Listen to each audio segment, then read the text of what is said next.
Welcome to the Well Seasoned Librarian Podcast. This is Season 11, Episode 3. Are you a fan of Christmas? Do you think of Christmas cookies year-round?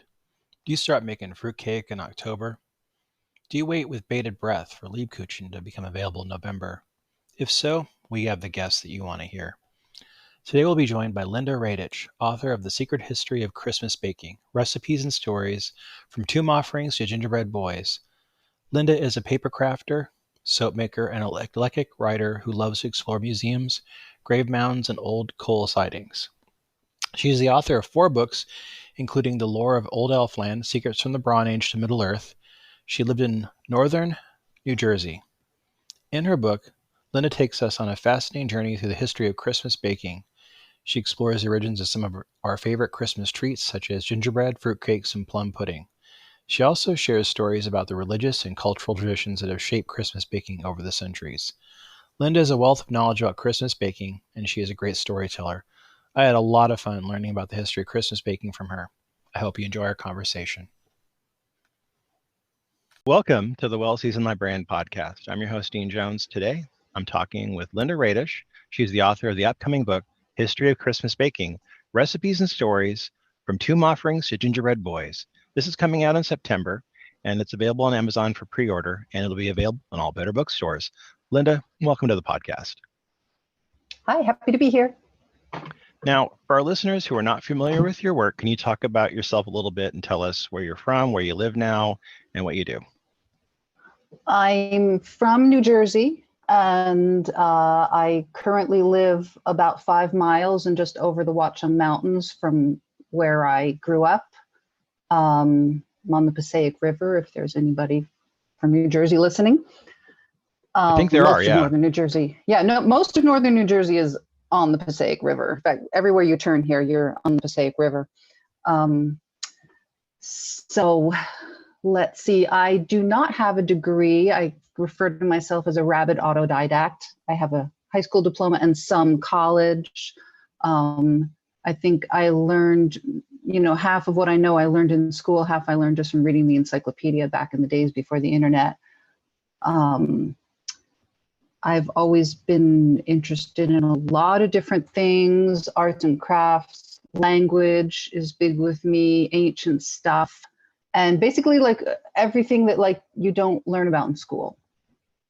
It was, if there was something, well, we're going to learn about this, and this is also interesting, but we're really going to learn about this. I want the thing that's off to the side, the obscure, and you can't really get a college degree in the obscure. And so, but writing for Llewellyn has been great because I've written a lot of articles for their almanacs over the years. And, I decided, well, what am I interested in? I'll write an article about that. And then I do the research and I find out about it. I want to jump in on that. Now, you've done a lot of writing, and you've written for many publications through Llewellyn, and you've written several books that we'll go into. What time in your life did writing kind of come up as something that you knew that you'd be doing long term? I remember I was 7 and I wrote my first picture book on a paper bag, and I cut it up to make it into a book. I've always loved books. Maurice Sendak told a story about how he got a book for Christmas.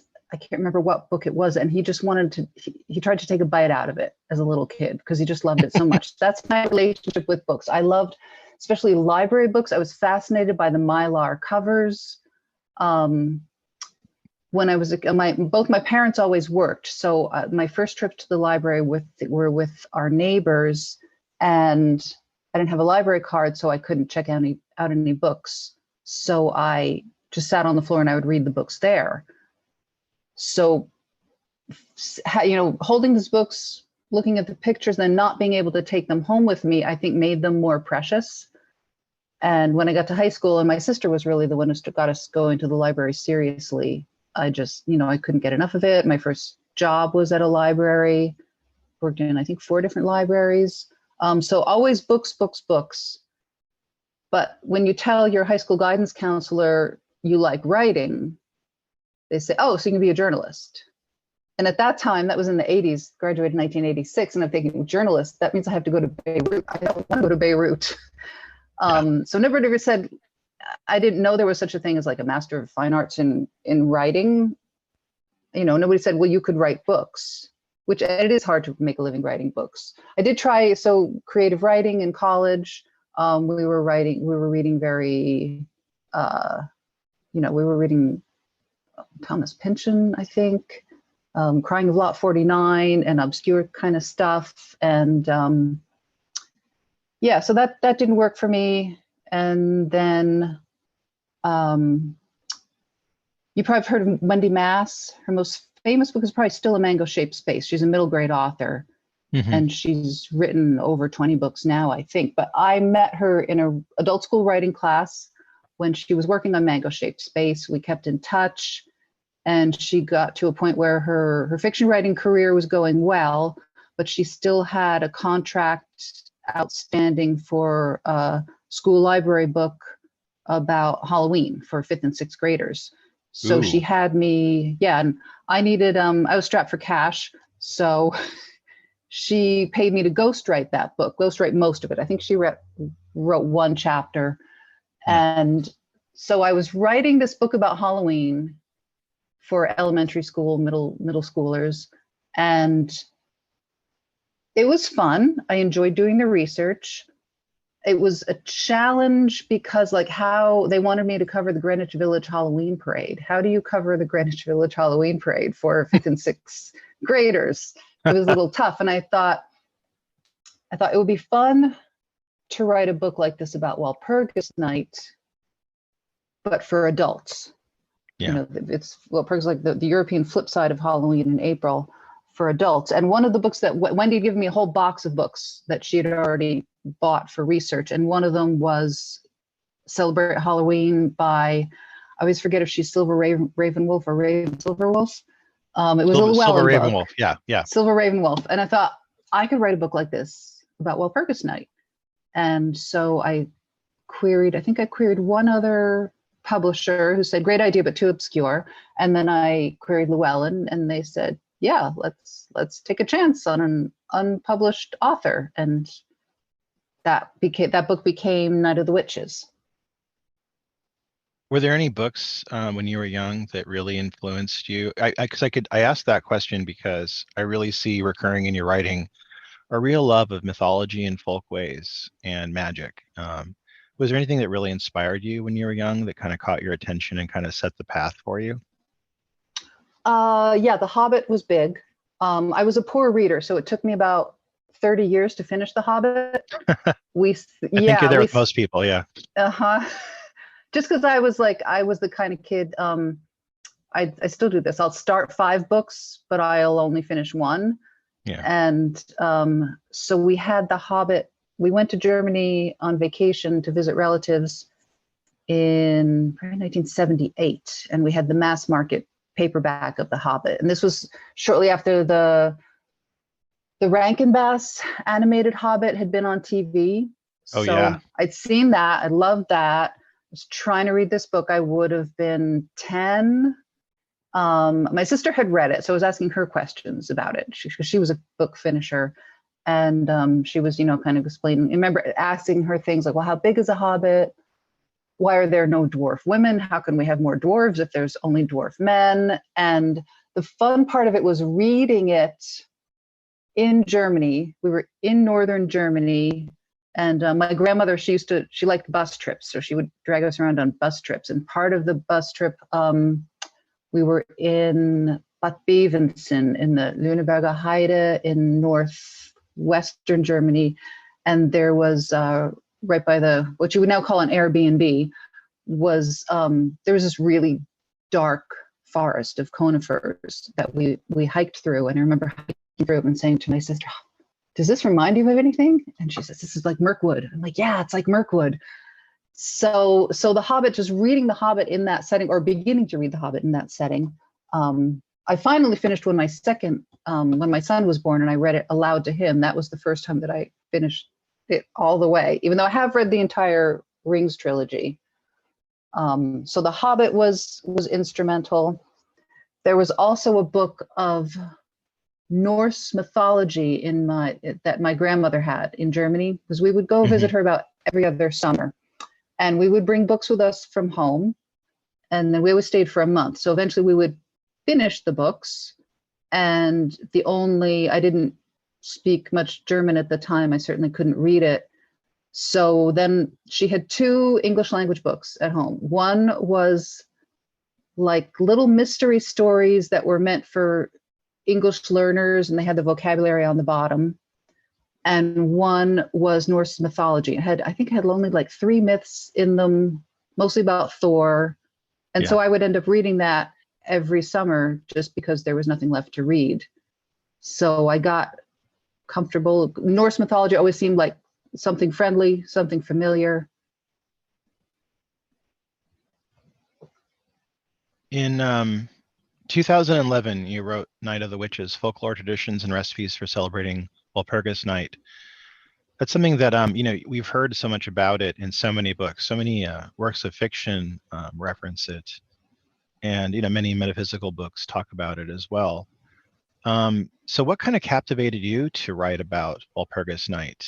What kind of, I know we talked about this already and how you kind of got to write it, but what kind of captivated your interest about Walpurgis Night, and how did you get to write this book?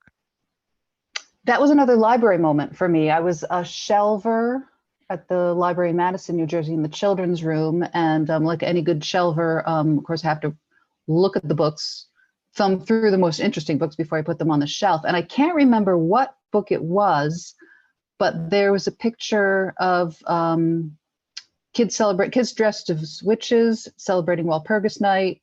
And I saw that it was a European thing. It was in the springtime, kids dressed as witches, just like at Halloween. And I just kind of filed away as, well, that's cool.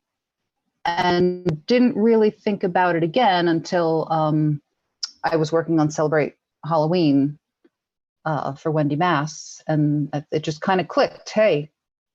And I kind of looked around, and I could not find another English language book, a whole book on Walpurgis Night. So I thought, hey, this is my niche. And I went for it. In 2013, you wrote your first book dealing with the topic of Christmas.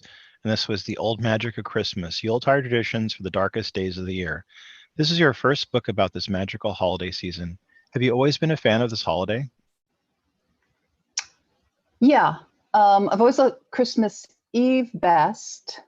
I've always liked Advent best, which in our house, because we're German, you celebrate Advent at home, and you light 1 candle on each of the 4 Sundays leading up to Advent.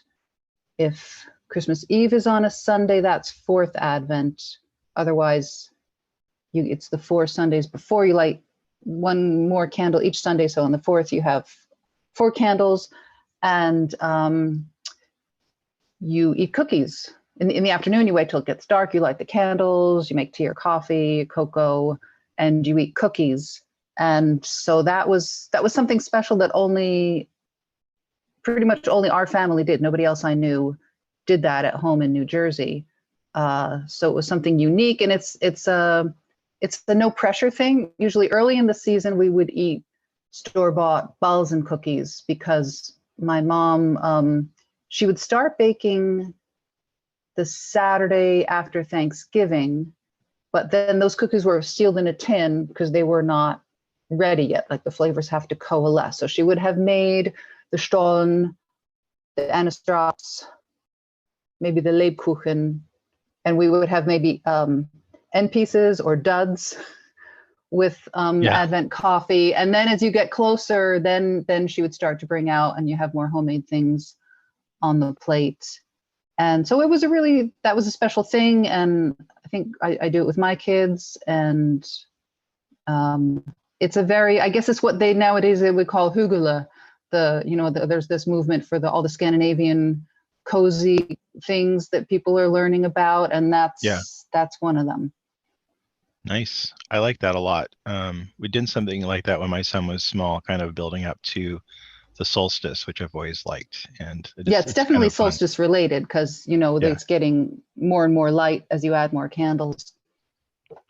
Are there any traditions in the book that you've particularly captivated with? Oh, in Old Magic Christmas? Yeah, Okay, that was, as you said, that came out in 2013. quite a while ago. So I'm thinking back. I mean, I really loved all the cross-dressing.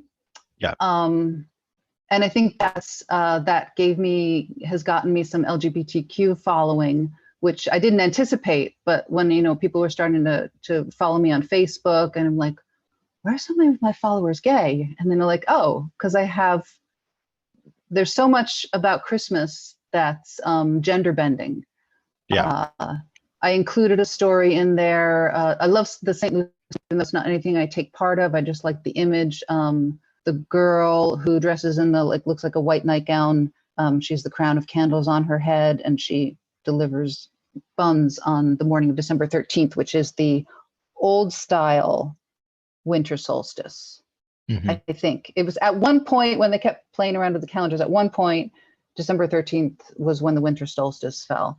And so I included a story about there was a boy in Sweden, and he wanted to be the Lucia, and his classmates voted him the Lucia, and he looked beautiful, long red curly hair.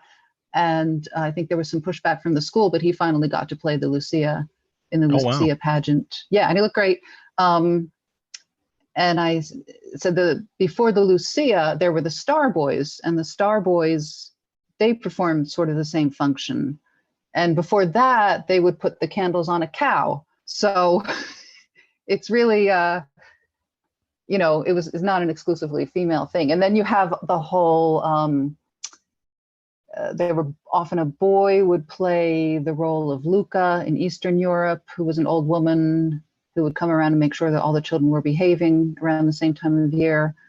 And what else? Oh, the whole Christkind thing, the Christ child, where where it's a girl playing the role of the Christ child who's a boy, but she's dressed totally like a girl. And right. And yeah, so that was a lot of fun. In 2019, you wrote The Lore of Old Elfland, Secrets from the Bronze Age to Middle-earth.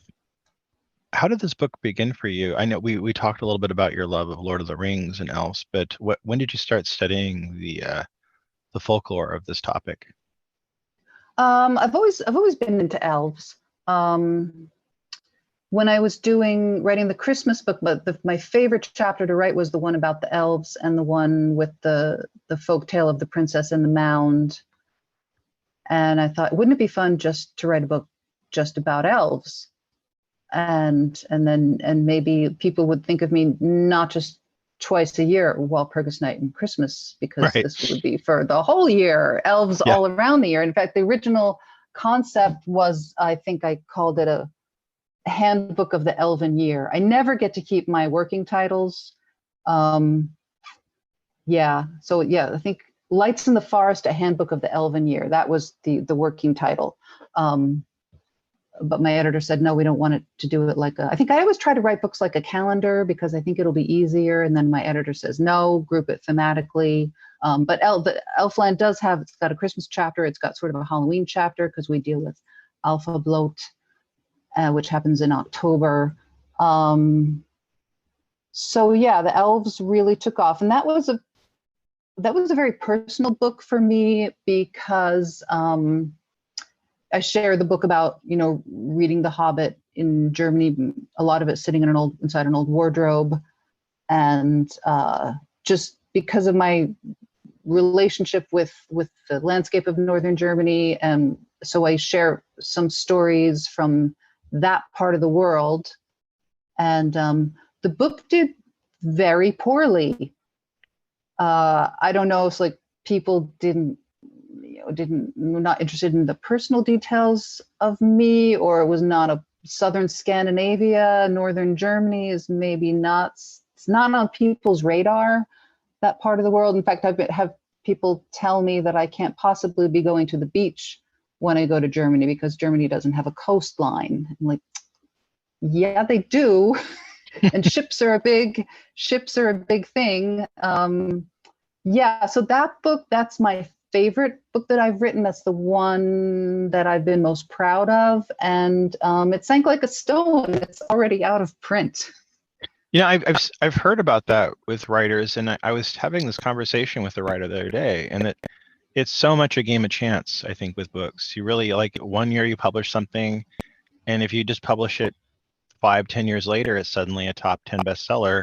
And it's rhyme or reason. It's the tide of people's interest, or just how the market works, or how the booksellers push the books. I mean, it's crazy, isn't it? And sometimes you just don't know. Like Johnny Geller, who's a famous literary agent, he said sometimes, the book, the agent loves it, the editor loves it, they put it out there, and just no one touches it, and you don't know why. You just don't know why. Yeah, I mean, yeah, like how many authors have you heard of that, throughout their entire life, they're impoverished, and then they die and their books become famous 3 years later, and it's like, that must, Thanks a lot. yeah, Right? yeah. Thanks a lot, Johnny come latelys, really could have used you a few years earlier. Yeah, could you have bought it a little sooner? Now, I was talking off mic about how much I love your research and how well researched these books are. Did you learn anything interesting in your research for this book? I mean, it must have been fantastic pouring through different things and doing research on elves. Oh yeah, yeah. I always learned something. It was fun writing the herb chapter. I tried to put a herbal chapter in. I don't know if I try. It just kind of happens that there's an herbal chapter in all of my books, and just the stories. What I loved about the stories in this one, like I make a distinction in the introduction, the difference between fairy tales and folk tales. And fairy tales are usually it's in another realm. It's a king and a queen, and stuff that didn't never actually happened, because it's so out there. It doesn't ground it in space or time. And folk tales are so specific. Even the titles, I can't think of any. I'm trying to think of, there's like one about whistling, and how the girl from so and so tricked the troll from such and such a place, and so specific. And it usually places it, this was in my grandmother's time, or they still speak of this. And yet the stuff that's happening is so crazy that you're wondering, well, did this actually happen? They're just so quirky and so specific, and so like things that happen, like a bride being abducted on her wedding night. That's a big motif, getting abducted by the elves. And then in one, she's abducted. She I think it's from Norway, this one. She's told, she knows the fairies are going to abduct her because she stole one of their cows. Right. And she figures as long as she doesn't go outside during her wedding day, she'll be okay. But this is like 18th century Norway. And finally, she's got to go to the bathroom. So she leaves the house, she's abducted. And then a little time later, a goat brings back the wedding crown, spreads a napkin on the step of the house, places the wedding crown on it, and leaves. So you're just like, what is that about? And I just love it. Yeah, they're so quirky, they're so strange. I just love them. Now, I know that I've talked with many people who are Tolkien fans, and they talk about elves extensively, maybe exhaustively. I know that Tolkien, he created this whole universe that's his, and it must overlap with mythology somewhat. Have you ever had people that talk to you about the book that maybe confuse the two, or do you talk about that in your book? There is much confusion with the elves. I know that this confuses me. I think there's people who follow a religion based on Tolkien's elves. Oh dear God, really? Which I don't understand, because I'm like, he made that up. Yeah. But hey, I mean, fair play to you if you like to do that. I'm not knocking it. I'm a pagan. Yeah, and it doesn't knock my enjoyment of Tolkien. And there's a lot of worse things that people could be doing with their lives. So, and then one time I was doing a podcast, and the host, there goes my earbud. The host asked me, Do you think that we will ever find like the remains of elves who died in the flood? And I was tempted to say, did you read the book? It's about folklore. Yeah. And I said, no, I don't think we will. So yeah, I think elves are, I mean, it could be that my book didn't do very well because I said in it that I didn't believe in elves. I said that, I love the elves. I was fascinated by the elves, and it's not important for me to believe that they actually exist. So maybe they could have scuttled the book. I don't know. But what does Tolkien say? Something, just because something's not real doesn't mean it's not true. And I think elves are true. Yeah. They are extensions of our imagination. I think they're often our perceptions of the dead. I think many of them were originally ancestors and came from ancestor worship. And I think what's as interesting is, even more interesting than elves actually existing, is questioning why do we believe in them, and what do they do for us? And it was interesting in reading the British, not so much the continental, but the British fairy stories. They have a lot in common with alien abduction stories. Yes. Yeah. So some people might say, oh, well, fairies are actually aliens. But I'm more inclined to believe aliens are fulfilling a psychological role now that fairies used to fill in the old days. I like that. Very good. So Christmas again. I want to talk to you about the secret history of Christmas baking. Recipes and stories for tomb offerings to gingerbread boys will be out. Now, I really love this book, and I was surprised when you said that you're not a really big baker, because I've really found the book to have some really amazing insights into baking, and especially European baking. I was also really captivated as to the I really love the detail that you put in here, that I think oftentimes we get little pithy glimpses into European baking, especially around Christmas, in most cookbooks. Like if you read the King Arthur Flour, book that'll have, mentions of baking, but they don't really talk more. So if you want to know more, you need something like your book, because you really do explain it and go into it in depth. And you have a lot of great artwork and illustrations in here that really were very well done. And I really have to applaud the art department for doing just an amazing job on this book. Do you want to talk about this book a little bit and how you were inspired to write it, and what the research was like for you? Because I really was impressed by the extensive research you did for this. Well, I said I wasn't a baking geek, but you mentioned King Arthur and King Arthur Flour. And when the King Arthur Flour catalog comes in, I sit and I page through it. Yeah, with much interest. I love King Arthur Flour. The King Arthur, most of the recipes are made. This is not a paid promotion, but most of the recipes were made with King Arthur Flour. Well, it's good stuff. I love their logo too. They have the beautiful logo with the wheat stalks that are the crown. So where were we? Research or baking? Either or. I mean, how did you come to do this, and what was the process like, and when did you conceive of this, and how long did it take to write? Because I mean, it's no flimsy pamphlet here. It's a comprehensive work. Thank you. And the writing is like is I thought very well thought out. The chapters were great. And just looking through it, I really loved, again, the art direction, which I think is so lacking in so many cookbooks. You just usually, here you go, recipe, that's it, and it's like something your grandmother wrote on the back of an envelope, and you're like, I needed more would be nice, and your book gives it. So thank you.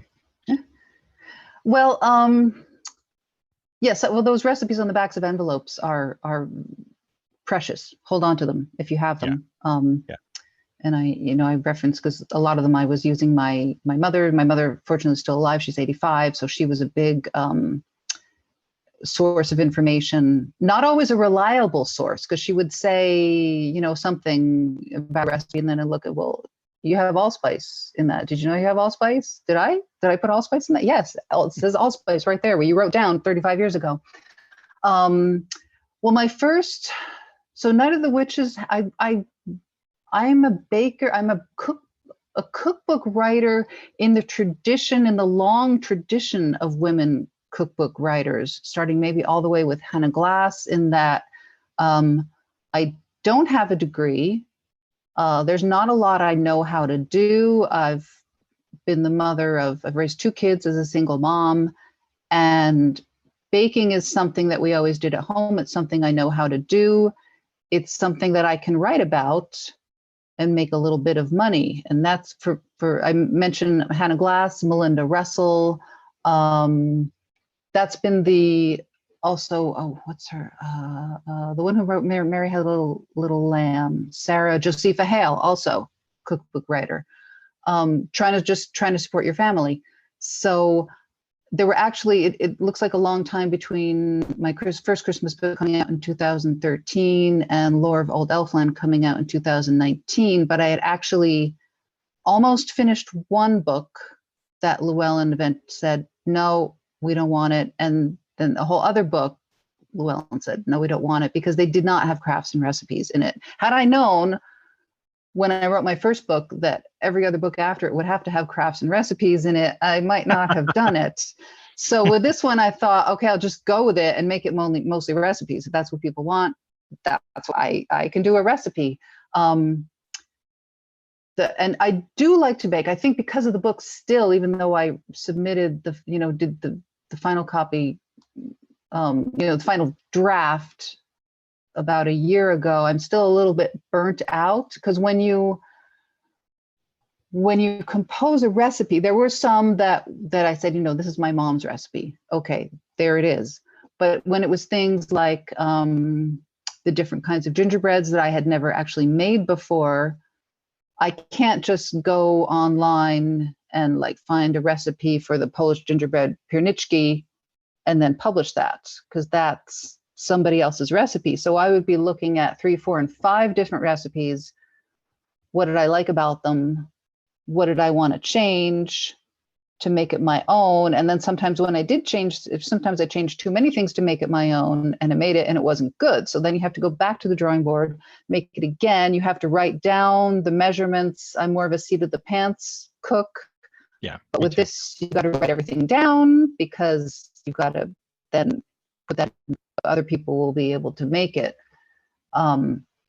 So yeah, but I think for me, maybe when I can get to the point, I'm really looking forward to this Christmas season, just baking, not for fun, just going wild and putting green tea in things, and not having to do the traditional thing. I think, because the library where I work, they were the guinea pigs for a lot of the recipes, because how the staff room table, usually anything you put on the staff room table, people will eat.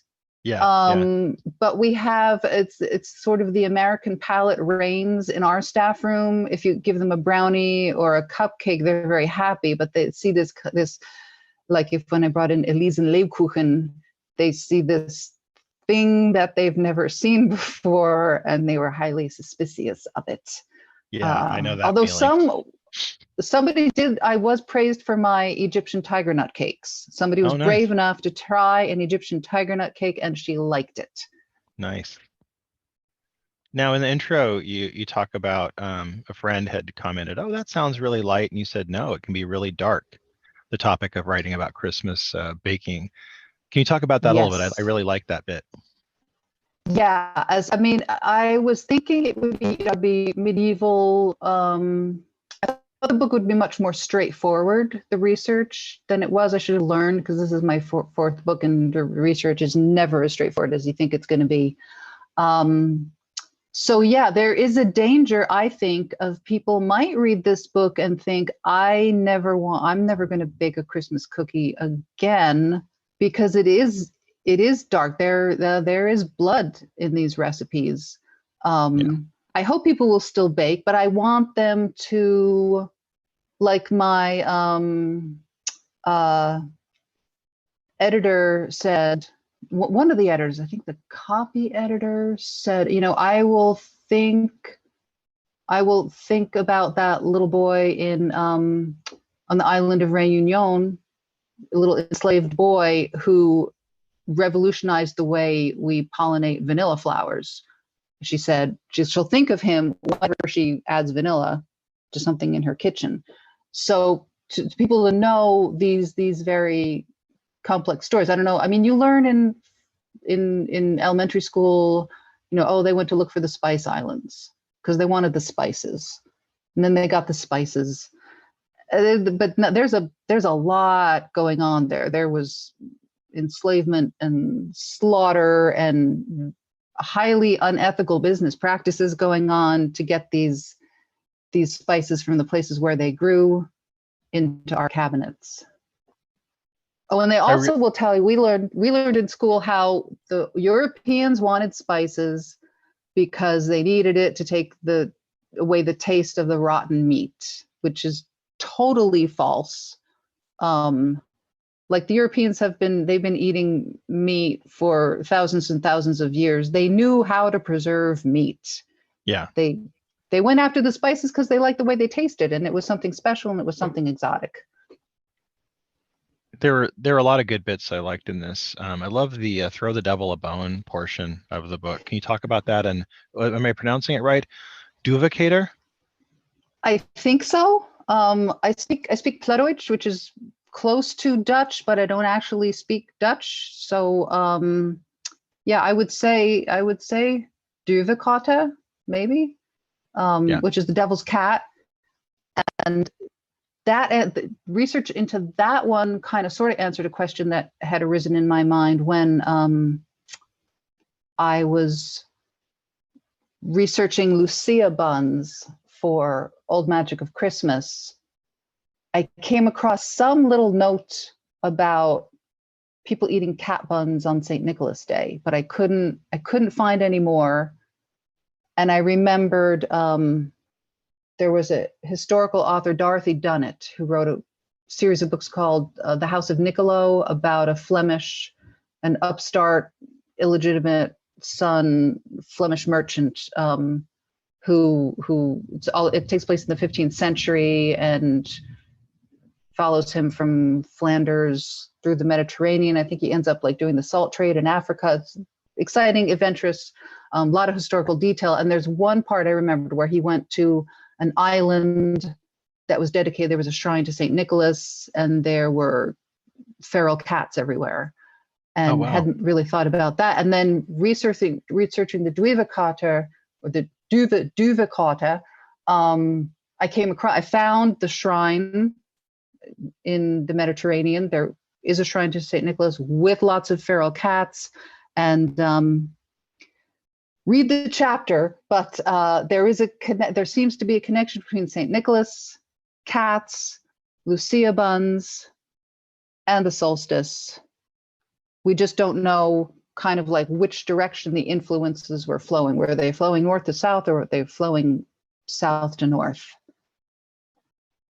Now, there was a portion I really liked. I've always been captivated by the Italian story of La Befana, and you talk about her a little bit in this book. Can you talk about that a little bit for our audience? Well, that I was lucky because when I was working at the Berkeley Heights Library in New Jersey, I think after I'd submitted the Old Magic of Christmas manuscript maybe already, and the reference librarian mentioned how she had played the role of La Befana when she was in school. I know, could you not have told me that sooner? So this time I made a date and I went to her house and I interviewed her about her experience playing La Befana, who was an Italian witch she was an old lady, and the three wise men came by and asked her directions to Bethlehem. And she said, don't bother me. I am cleaning my house. So they walked on, and then she thought, oh, they mentioned they were going to go visit some special baby. I should have gone with them. I'm going to forget the house. I'm going to go with them. She baked some cookies and she hurried after them, but of course she never found them. They had moved on down the road.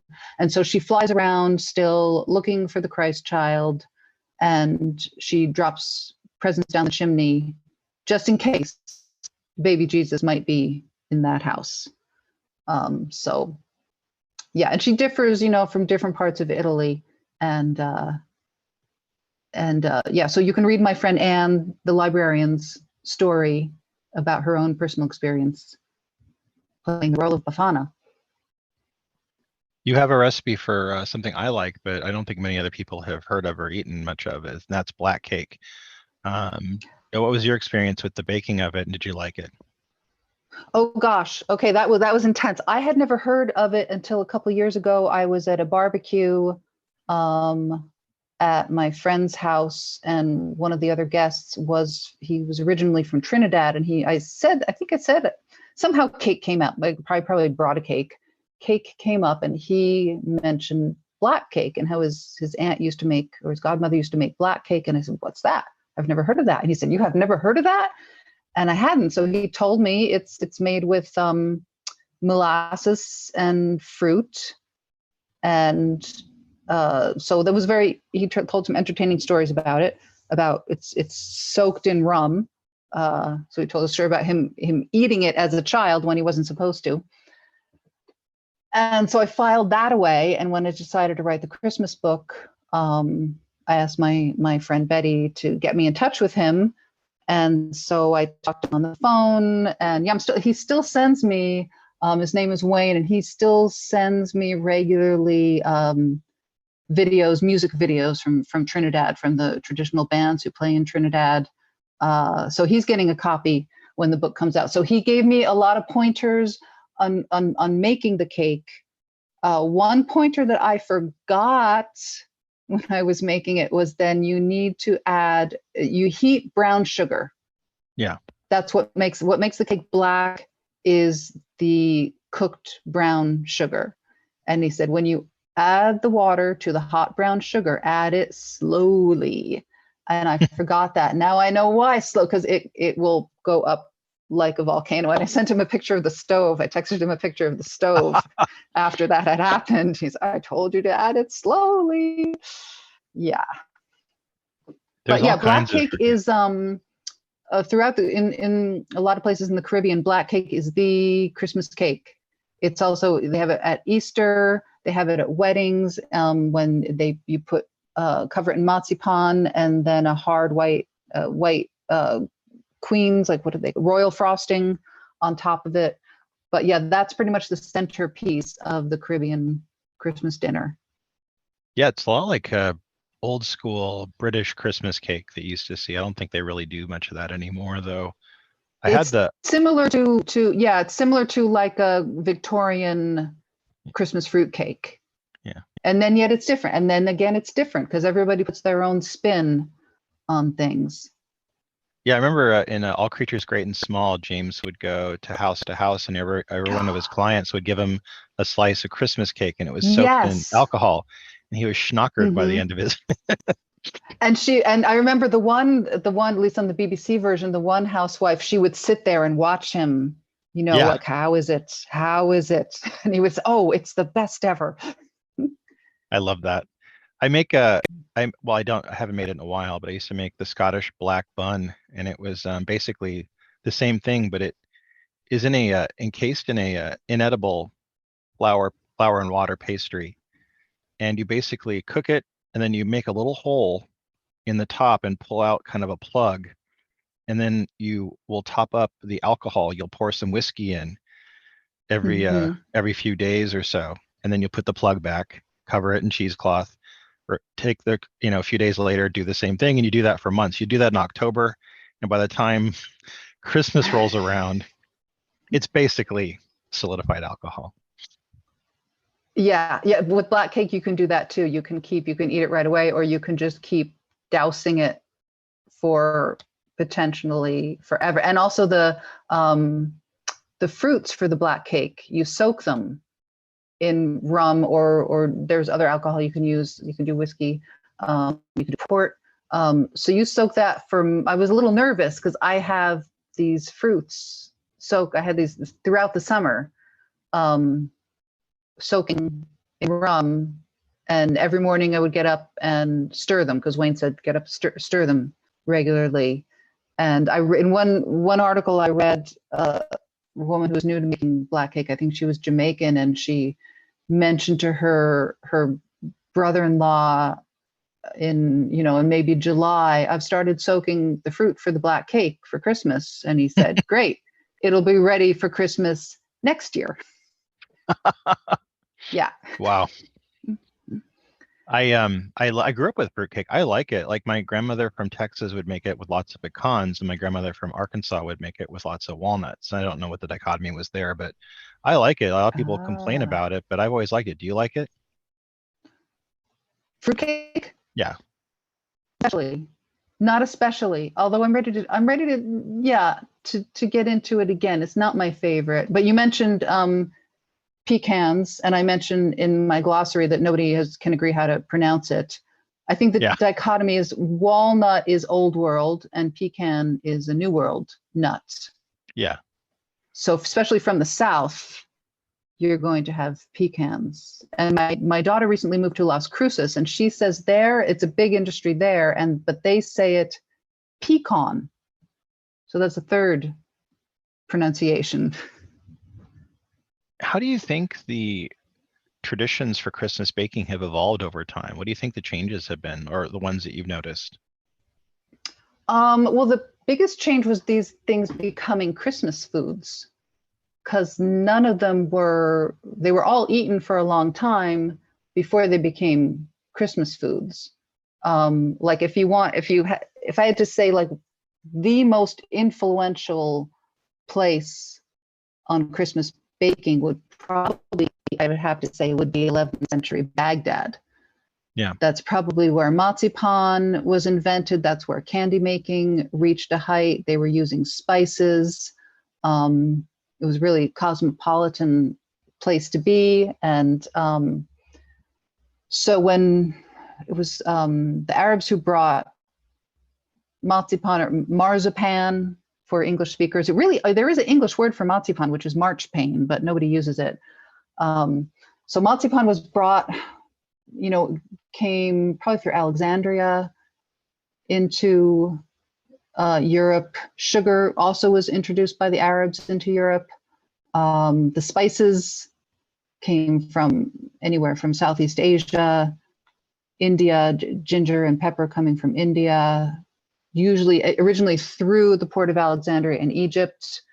The Jews had a lot of the traditions, like challah was not always what we think of, the braided loaf today. It went through several different shapes, and that duvakata, the bone-shaped pastry, may have something to do with challah, because I think they weren't really baking with yeast.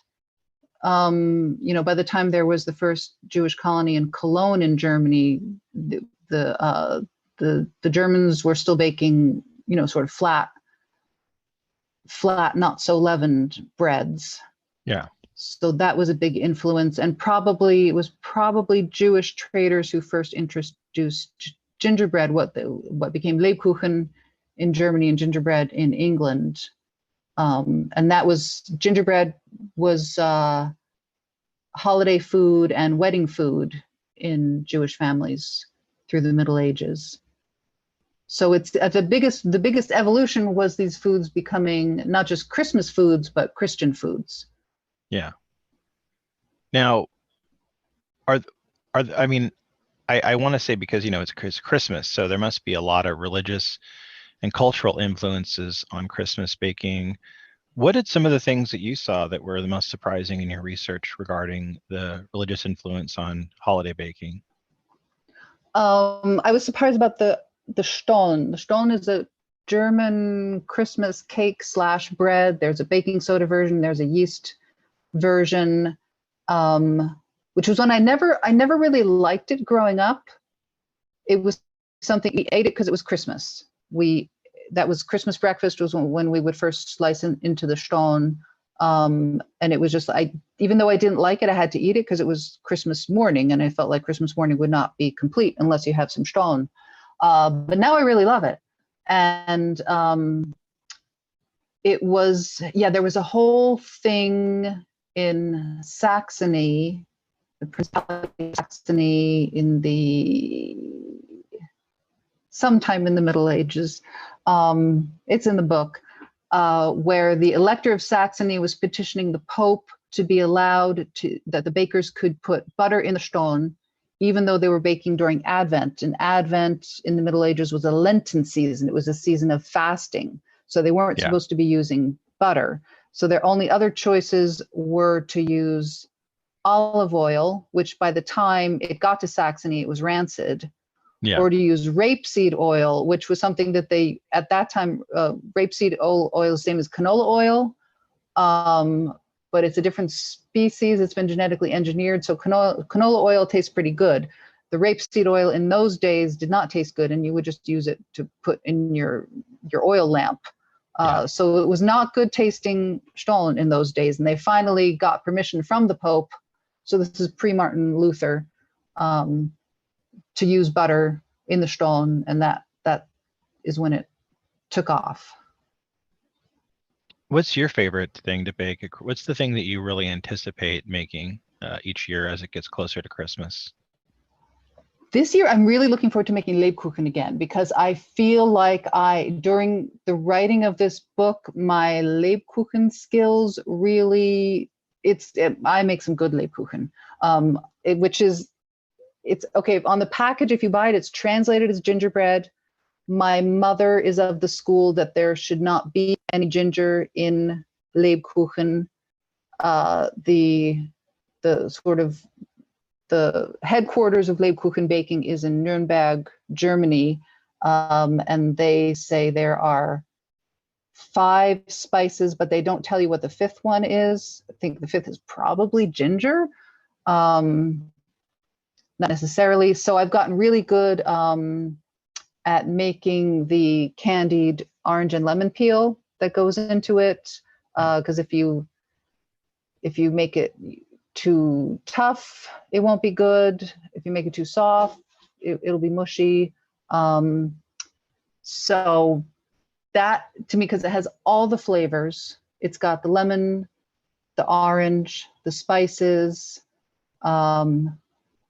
the marzipan. I'm now proud to say I can make my own marzipan, apricot jam. And so it's just a balance of flavors, and you make it early, you put it aside so it coalesces. And then a lot of these cookies are, you take a bite, you're chewing it. Now, when you have like a sugar cookie, you bite into it, it tastes a certain way, you keep chewing it, it still tastes that way. Yeah. With these recipes, they've got so much going on in them. You take a bite, it tastes one way. You keep chewing, oh, now I taste the molasses. Now I taste the almond. And it's like it's an experience. So, my last question, what is next for you? What is next for me? Oh, so glad you asked. I like to take a break between nonfiction. I think it's most nonfiction. Many nonfiction writers dream to write a novel. I've written a couple novels, none of them have been published. So I am, my manuscript is out to my beta readers right now for a science fiction novel. Ooh. And I am planning to go rogue with this one. Nice. It's to get traditionally published, you need to write a story that tens of thousands of people want to read. And with my nonfiction books, I think thousands of people have enjoyed it, and I'm very happy with that. So I think with this, I think maybe hundreds of people will like to read my novel. It seems kind of out of left field, but my main character is a university student on another planet, and her major is Old Earth Feasts and Festivals. Nice. So that's the tie-in. That's my bridge from nonfiction to fiction. I like that. I'm looking forward to that then. That sounds great. I'm glad to hear it. Linda, I want to thank you for being on the podcast. I've really enjoyed getting a chance to talk to you. I hope we can have you on here again sometime. I'd love to come back. Thanks so much. That was my conversation with Linda Raedisch. We talked about her book, The Secret History of Christmas Baking. We have links to purchase this book on pre-order ahead of time on the bio. Next week, we'll be talking with Emily Scott about her book, Time and Tide, Recipes and Stories from My Coastal Kitchen. Until next time, see you in the library.